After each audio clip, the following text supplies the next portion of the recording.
ভাই আমি মিজান ভাই হোটেলে কাজ করি।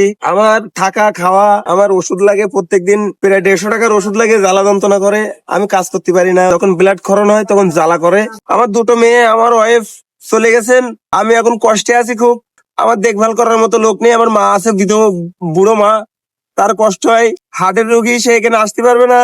আমার খুব কষ্ট হয় ভাই। যে ডাক্তার সে বুঝতে পারবে, যে শিক্ষিত লোক সে বুঝতে পারবে, ওর ভিতরে মানে জলে যে রক্তক্ষরণ হয় যে সময়, সে সময় জলে। তো জলার কারণে আমি আর থাকতে পারি না, আমার খুব কষ্ট হয় ভাই। আমার ওষুধ কিনে দেয়, ভাইয়ের কাছে পর্যাপ্ত পরিমাণে টাকা নেই। তাই আপনাদের কাছে বলবো, দেশবাসীর কাছে, যে আমার পাশে এসে একটু দাঁড়ান ভাই। যে আমার চিকিৎসা চালাচ্ছে সে কিন্তু কোটিপতি না, অনেক কোটিপতি আছে। এক ভাই 5,000 টাকা দিতে চেয়েছে, সে এই হাসপাতালে ভর্তি হবো যখন, তখন আমার ওই টাকা দেবে। আর এক ভাই বলেছে আমি 1,000 টাকা দেবো, আপনি ভর্তি হবেন যেদিন সেই দিন। আমার একটা ভ্যানের দরকার আছে।